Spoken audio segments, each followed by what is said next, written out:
Hey guys, what's going on? It's Sachi here coming at you today in Raid Shadow Legends. How you guys doing? What is the good word? I am on my last day of quarantine right now. Oh my god, I've gone over a week now without seeing my son. I am COVID positive still right now, but pretty much symptom free. So I just can't wait. Just can't wait to spend time with my boy, man. It's lonely being absolutely all by yourself for a long time in a house all by yourself. That's what I got going on. Inside the game in Raid right now, I'm pretty much spending the majority of my time still on Hydra Clan Boss, really working on my second and my third team.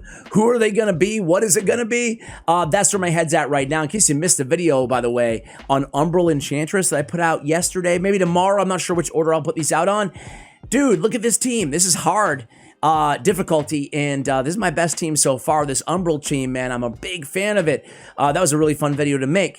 But I say all that to say, in a few days, like many of you watching right now, I will be focusing on Shadowkin Faction Crypt for the very first time. And it's in-game, excuse me, and it opens in 4 days from this recording, probably a day or two from this going live. So today I thought it would be a good time to go ahead. Give us some money as a gift.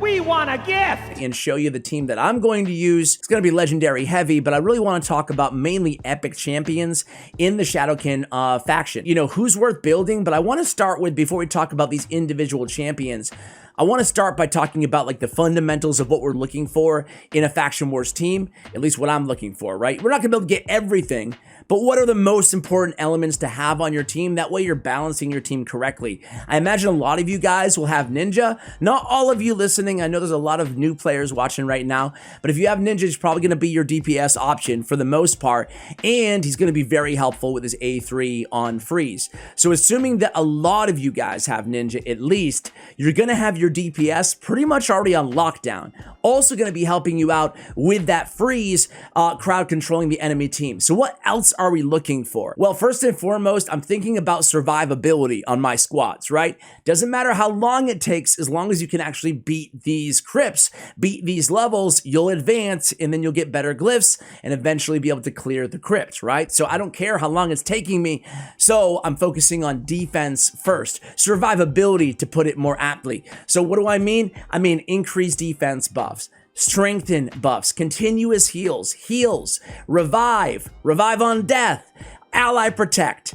I think I hit most of them there, but those are what I'm focusing on, you know, first and foremost, trying to get some survivability on my team. In addition to that, I'm looking for crowd control. We already talked about Ninja with his freeze, but I'm looking for champions who have an AoE, maybe on their A1. Maybe I can even shut down their other abilities and just keep, you know, put them in a stun set and just keep attacking AoE and trying to CC them, stun them, because if they never get a turn, they're not going to be able to kill me and I will advance, right? So the third thing I'm looking for is debuffs, namely decreased defense and decreased attack. Decreased attack is going to help with your survivability, obviously, and decreased defense is going to help you kill them much quicker, much faster, and, you know, it's going to prevent you from dying because you're killing them before they can kill you. That's kind of how the game works, right? It's just like in chess. Sometimes in order to win, you have to sacrifice your king.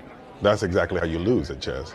Have you ever played the game? Those are kind of what I'm looking for in terms of crowd control, some defense. I want a well-rounded team, and I'm erring on the side again of defense. Anyway, I say all that to talk about, you know what? I just want to start talking about Sachi first, right? I think she's a great champion for you guys to consider. And by the way, guys, I have maxed out and played, tested a lot every champion, every epic champion, with a couple exceptions that I'll mention when we get to them. Every legendary I have maxed and I've tried them out, so I'm coming from a spot of a lot of experience with all these champions.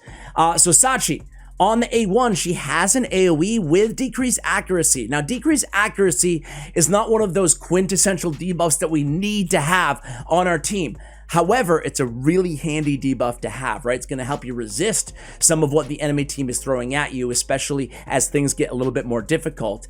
So Sachi, on her A1, I mean, the rest of her kit is solid. She has a leech and decreased crit rate, which is going to be good against the red boss. That's on a 2-turn cooldown when booked. And then she has an increased attack on all allies as well with a turn meter fill. So what you could do is, against the waves, you could shut down her A2, put her in a stun set, and just do turn meter fill and do increased attack. you know, and then just do AoEs with the stun on the A1. So there's a number of different directions you can go with Sachi, but I think that Sachi is going to be a great option in a stun set for a lot of you guys because of that AoE on the A1. What about rare champions? Are there any rares worth considering here? Well, there is.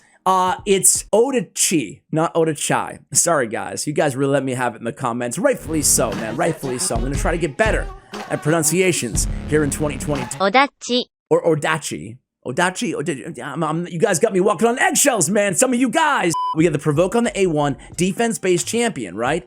On the A2, he's an AoE with a shield on this champion for 2 turns. Then on the A3, we have block debuffs and increased defense. Now, I didn't mention block debuffs as one of those like important to have, must-have buffs. If you can get it, fantastic. Kind of like block buffs. Block buffs and block debuffs, they're 2 of the most powerful buffs and debuffs in the game, right? To me, they're an added bonus. Not mandatory, but to get it on a rare champion, from a rare champion, on a 3-turn cooldown, albeit only lasting for 1 turn, it's a powerful ability.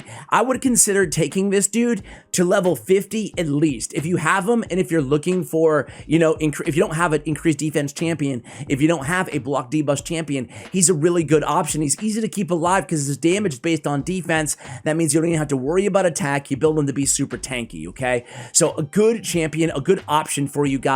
He also can be used in dungeons. This doesn't work in faction wars, but defense in dungeons by 25% is really good. So you can use him, especially if you're a newer player. Going on to, I'm just going to start with one of the best guys. If you own Hatatsu, dude, invest.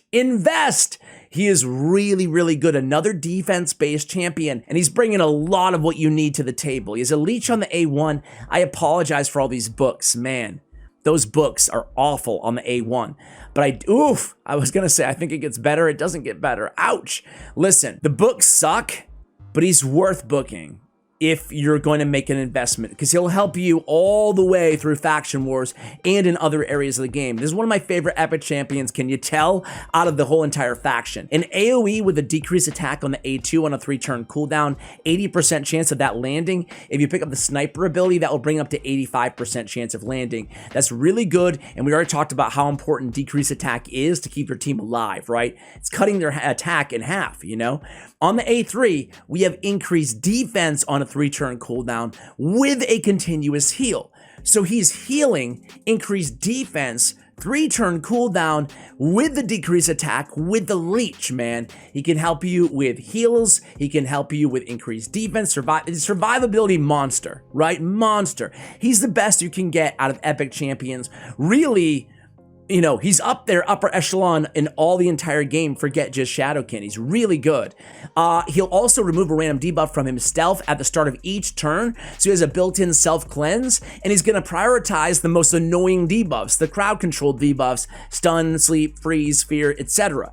So an incredible option for you guys, and he has defense in all battles as well. So you can run him as your aura lead for faction wars. Man, he's the best. He's the guy that you definitely want to invest in. He's my first and foremost, he's the only epic I think on my team. He's that good.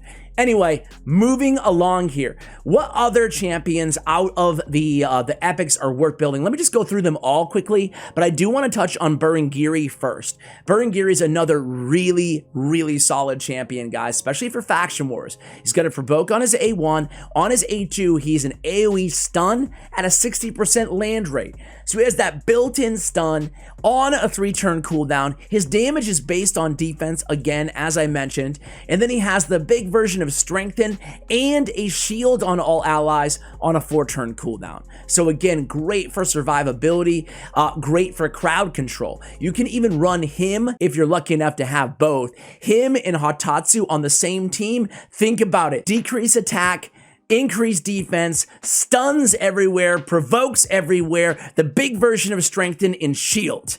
you're going to be good to go if you have either of these champions, but especially if you have both of them. He also has a self-heal. So Burngear, very good, obviously very good against Bommel too. All right, so another one I wanted to point out, guys, is Massimoto. I did a guide on Massimoto. He was part of the last fusion, and he's actually a sneaky good champion, especially for Faction Wars. And this is a champion that you don't have to take all the way to level 60. He can be effective at level 50. So on the A1, we have just stealing a buff, whatever. On the A2, though, a decreased attack, again, 75% land rate on a 3-turn cooldown. On the A3, we get the big version of increased defense with turn meter fill as well. So again, a solid champion who will help out a lot of you guys, especially if you have him. Again, run him to level 50. The bad news is books, right? The good news is they go right to the cooldowns on the A3 on Jenbow. But the bad news is, look at all the books, 9 levels on the A1, but another defense-based champion that's easy to keep alive. In terms of, well, we got to talk about the Frogman too. Frogman is one of the better epics in the entire faction. Super, super solid for clan boss, really against any boss. When attacked, has a 50% chance of placing a poison debuff on the attacker for 2 turns, and then he has decreased attack on his A1. On his A2, he has an AoE provoke, and on the A3, he has a shield and an ally protect with reflect damage. Man, he's bringing a lot. He has heal as well. He's a really good support champion as well, and good for some damage with all those poisons he's putting out. So Taragi, Frogman, very, very good. Now, I think it's a little bit of a step down after that, only for Faction Wars, right? Jenbow is like one of my favorite champions in the game. He's a nuke machine, and you can definitely use him alongside Ninja to clear Doom Tower waves. He deals a tremendous, not Doom Tower, Faction Wars and Doom Tower, why not? Because I can't. But he deals a ton of damage, an incredibly good champion, procs an extra turn, increased crit damage, increased crit rate, can be a very, very valuable DPS. So can Iboro be a very valuable DPS. She's great. She will attack all enemies instead on her A1 if her initial target is under 4 or more debuffs. So, you know, not incredibly effective for Faction Wars, but very good champion for Hydra Clan Boss, and can still dish out a lot of damage in Faction Wars as well as a DPS option for you guys. Next up, we have Georgin. I'm not a big fan of personally. He is HP based, so again, pretty, you know, survivability is pretty solid. But, you know, for me, he's dealing a decent amount of damage, single target damage dealer, and has a decreased attack on his A1. Personally, I wouldn't take him above 50, but that's just me. Taiya, I'm not going to talk about because she's not available yet. She's the next Doom Tower normal champion after Dark Kale. And then we have Chanaru. I think she's a pretty trashy champion. I would not invest in her. She's a 3-time at random. She's removing increased defense and attacking all enemies, which is nice if they all do have increased defense on them. You know, at the end of the day, her multipliers for me don't justify building her out, but that's just me. If you guys have these champions, if you love these champions, of course, just go with it. Fenshi is another champion who's not bad, has kind of an energizing bunny thing going on where he's attacking a lot. 3 times on the A1, another 3-time hitter on the A2, which is on a 2-turn cooldown with turn meter as well, and 2 more times on the A3. Great for Fire Knight. Not necessarily what we're looking for in Faction Wars, so I would pass unless you just really need that extra DPS.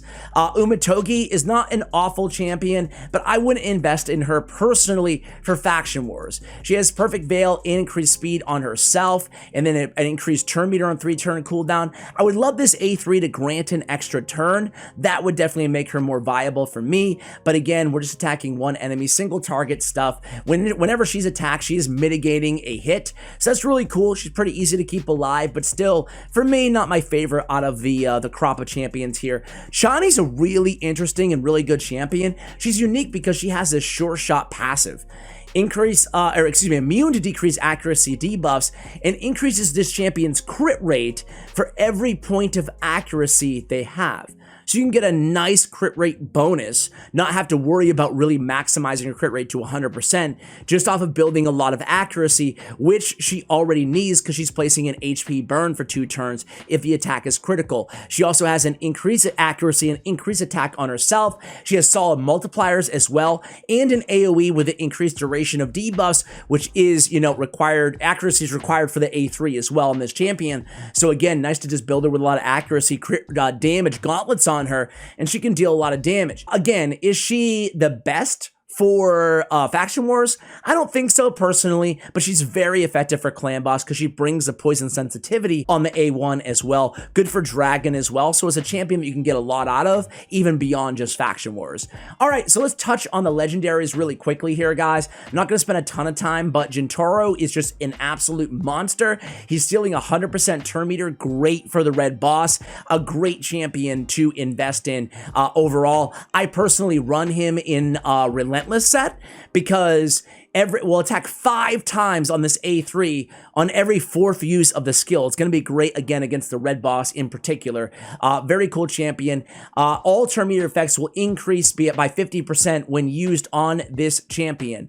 All turn meter fill effects increase by 50%. So nice to have alongside a turn meter booster. We already talked about a couple of them in the epics.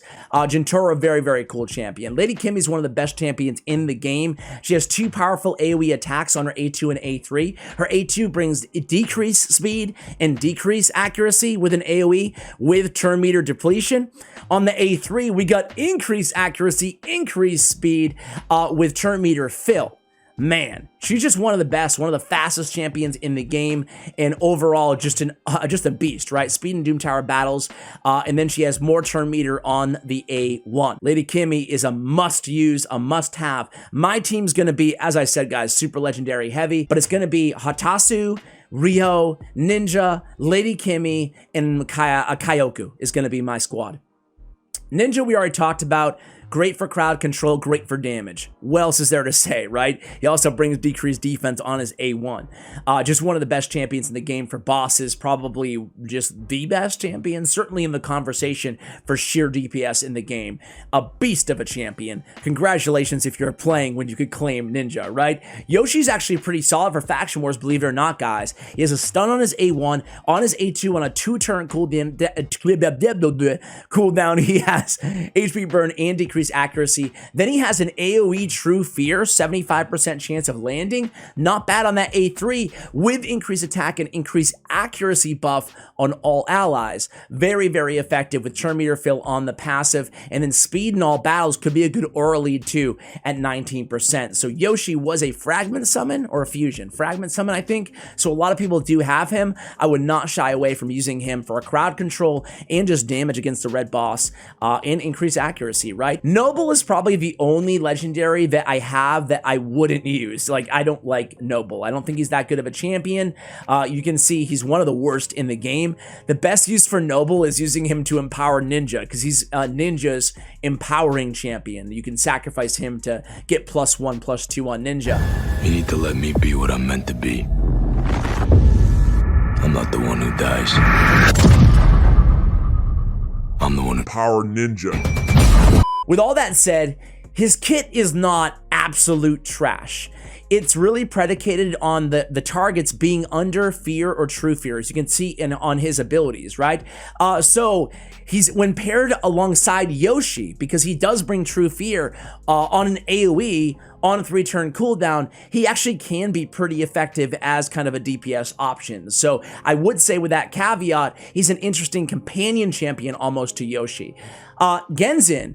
Man, I was on Scratch AK-47's video talking about Shadowkin champions, and Scratch was like, yeah, I'm not a fan of Genzin. And boy, I would say 50% of the comments were about, man, you're totally off on Genzin. He's so good. Listen, he's a very interesting and viable decreased defense option. He can deal a lot of damage, and he's filling his turn meter everywhere. So he's filling his turn meter on this ability, on his A3, fills turn meter 30%. 60% if the target has 50% HP or less after the attack. Also reduces the cooldown of the A2.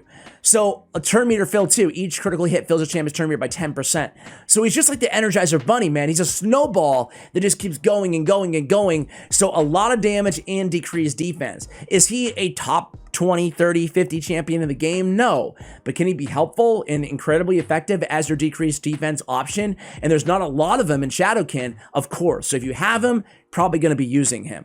Kyoku, one of the best tanks in the game, man. And by the way, now that I say that, I think I might have to run. I think I will. I think instead of running Kyoku on my squad, I'm probably going to end up running Genzin for my decreased defense, right? I need that debuff on my squad, and I don't have one on the champions that I kind of outlined to you guys. And although Kyoku is one of the best support champions in the game, keep in mind, I already have Hatatsu and Rio. I don't need another, like, really good healer support champion. Anyway, Kyoku, she has this A3. Ally Protect on this champion for on all champions for 2 turns, and then block damage for 3 turns with an extra turn. She comes into her A2, and she goes AoE, decrease attack. Really, really good support here. I don't need to tell you guys why. We get Ally Protect, we get decrease attack, and block damage is pretty much always up because she's proccing that extra turn after she uses the ability. So, and she has this passive kind of like Seeker where she's putting increased defense on all allies when she's hit with a critical hit. That happens every 4 turns. Very, very good champion. Defense in all battle aura by 30% as well. Gamaran is an all-right champion. I was hoping for a little bit more out of this guy. Very cool though. He has block active skills on his A1. On the A2 and AoE with a buff spread. Pretty cool, right? We've never seen a buff spread champion in the game before. We've seen debuff spread, sure, but buff spread, really cool. First champion to have it. So if he's stealing, let's say he's stealing a bunch of buffs from the enemy team, he's also going to spread that to all the allies. He also has this long A3 that I'm not going to get into here. Essentially, he can CC and do a lot of damage, and he can target even dead enemies and prevent them from being revived. So a very interesting and unique kit. Overall, wasn't blown away, but if you have him, if you built him, will certainly be effective still in Faction Wars. Rio Bone Spear is probably the best support champion in Faction Wars and one of the best in the entire game. She has continuous heal on the A1, on the A2, every debuff known to man on a single target. So great for the red boss, obviously. You can't ask for a better, suite, if you will, of debuffs to offer the red boss. And then on the A3, we have a cleanse, we have block debuffs for 2 turns, and we have a heal, a massive heal on that A3. So just an incredible champion. Again, one of really the strongest champs in the game. So suffice it to say, if you guys have Rio Bone Spear, you're using her in Shadowkin Faction Wars. So guys, that's all I have for you today. What is your team going to be? Let me know in the comments, what is your best or most viable Faction War team that you're going to run into Faction or Shadowkin Faction Wars crypt? Let me know, and as always, take care, guys.